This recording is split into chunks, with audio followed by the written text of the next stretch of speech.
नमस्कार, मैं सीमा त्रिपाठी। मेरी चैनल सीमा विशेष में आपका स्वागत है।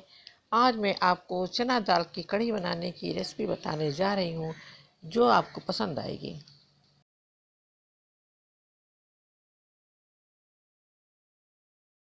कढ़ी बनाने के लिए मैंने 1 कटोरी चना दाल ली है, जो कि 150 से 200 ग्राम के करीब है। अब मैं इसको 5 से 6 घंटे के लिए पानी में भिगो करके रख देती हूँ। दाल जितनी ज़्यादा देर तक भीगी रहती है, हमारी फुलौरी उतनी ही अच्छी बनती है। अब मैं दाल को पानी से निकाल करके इसे मिक्सी के जार में डाल करके पीस लेती हूँ। इसमें चौथाई कप पानी डाल दिया जाता है। मैंने दाल को पीस करके उसका पेस्ट बना करके तैयार कर लिया है। अब मैं इसको 2 से 3 मिनट तक अच्छी तरह से खूब फेंट लेती हूँ। इसके फेंटने का तरीका यह है कि इसको एक ही तरफ से घुमा करके फेंटा जाता है। दाल मेरी अच्छी तरह से फेंटी गई है या नहीं, इसको चेक करने के लिए मैं 1 कटोरी में सादा पानी लेती हूँ। पानी में दाल के पेस्ट को डाल दिया जाता है। अगर पेस्ट पानी में ऊपर उठ करके तैरने लगता है, तो इसका मतलब ये है कि हमारी दाल बहुत अच्छी तरह से फेंट करके तैयार हो गई है। कढ़ी में डालने के लिए मैंने एक प्याज ली है, जिसको कि मैंने लच्छेदार काट लिया है। 5 से 6 करी पत्ते लिए हुए हैं। 8 से 10 लहसुन की कलियां ली हैं, जिनको कि मैंने बारीक कूट लिया है। 6 हरी मिर्च ली है, जिसको कि 20 से 2 भागों में काट लिया है।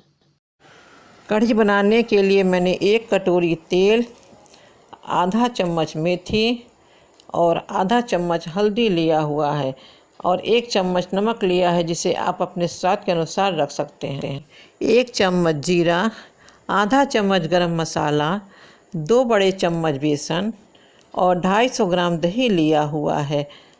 दही यदि आप रात भर फ्रिज से बाहर रख दें तो ये खट्टा हो जाता है और खट्टे दही की कढ़ी बहुत ही स्वादिष्ट बनती है। आधा चम्मच इसमें लाल मिर्च पाउडर लिया गया है।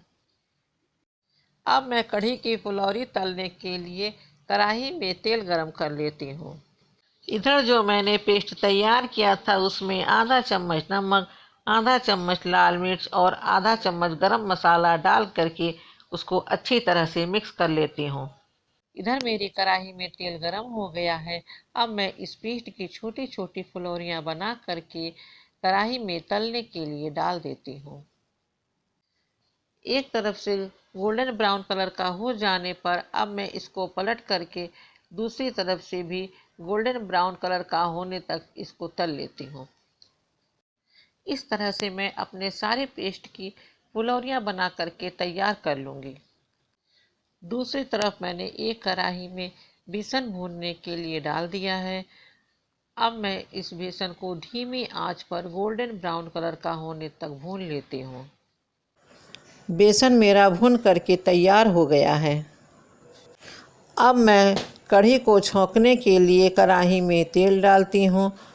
तेल गर्म हो जाने पर उसमें मेथी डाला जाता है।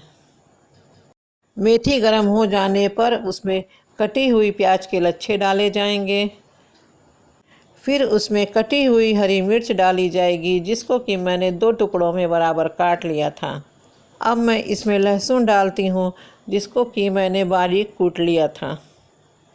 सभी चीज़ें अच्छी तरह से भूनते हुए गोल्डन ब्राउन कलर का हो जाने पर अब मैं इसमें बेसन को डालूँगी, जिसको कि मैंने पहले से भून करके रखा हुआ था। बेसन को मिला करके अब मैं इसमें हल्दी डालती हूँ। हल्दी डालने के बाद अब इसमें करी पत्ता डाला जाएगा। करी पत्ता डालने के बाद अब मैं इसमें दही डालती हूँ, जिसको कि मैंने पहले से फेंट करके तैयार किया हुआ था। दही डालने के बाद इसको अच्छी तरह से मिला करके अब मैं इसमें 1 गिलास पानी डाल देती हूँ। पानी डालने के बाद इसको 5 मिनट के लिए ढक करके रख दिया जाता है। 5 मिनट बाद मैं ढक्कन खोल करके देखती हूँ, मेरी कढ़ी में उबाल आने लगा है। इसका मतलब है कि मेरी कढ़ी अच्छी तरह से पक रही है। अब मैं इसमें आधा चम्मच गरम मसाला डाल देती हूँ।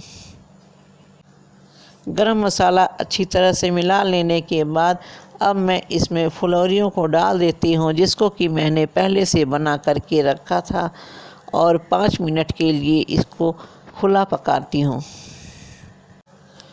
5 मिनट के बाद मैं देखती हूँ कि मेरी कढ़ी बन करके तैयार हो गई है। इस तरह से मेरी यह चना दाल की कढ़ी बन करके तैयार हो गई है। अगर आपको मेरी यह रेसिपी पसंद आई तो आप मेरी चैनल सीमा विशेष को लाइक कीजिए, सब्सक्राइब कीजिए और ज़्यादा से ज़्यादा शेयर कीजिए। यदि आप कोई प्रश्न पूछना चाहते हैं तो कमेंट बॉक्स में जाकर प्रश्न पूछ सकते हैं। धन्यवाद।